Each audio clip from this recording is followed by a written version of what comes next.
Hello everyone, now that we have watched and learned how change in area can induce EMF, let's go to the last part of the subtopic 5.2, induced EMF by changing angle in magnetic field. Before we go any further on the question, let's study a little bit more on the equation. According to Faraday's law of induction, EMF is equals to negative d flux over dt, and the flux itself is NBA cos theta. And if you remember, in semester 1, we learned in rotational motion that omega equals to theta over t. Hence, theta equals to omega t. We replace theta with omega t, making our equation NBA cos omega t. Since the variable that we are changing is theta, n, b, and a are constant, and we shift these to the front, leaving us with d cos omega t over dt. Now let's differentiate this trigo function. Bring omega to the front, differentiate cos, and you get negative sign, and copy down your omega t. The negative signs cancel each other, leaving us with nba omega sine omega t.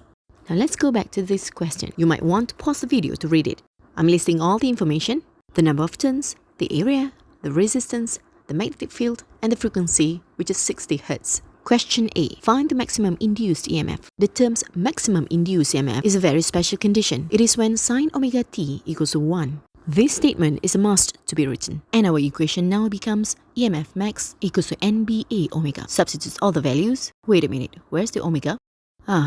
In semester 1, we have learned that omega equals to 2 pi f. Now let's find the omega.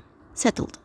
Alright, let's put that one back into the equation, and your maximum induced EMF is 135.72 volt. Question B is asking for maximum induced current. This question is quite straightforward. It's going to use this equation, substitute all the values, and your maximum induced current is 7.31 ampere. The last question, determine how the induced EMF and induced current vary with time.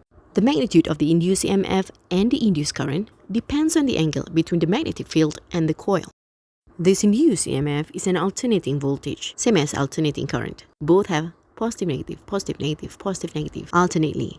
And lastly, the EMF induced in a coil varies sinusoidally with time. Coming up, LO5.3, self-inductance.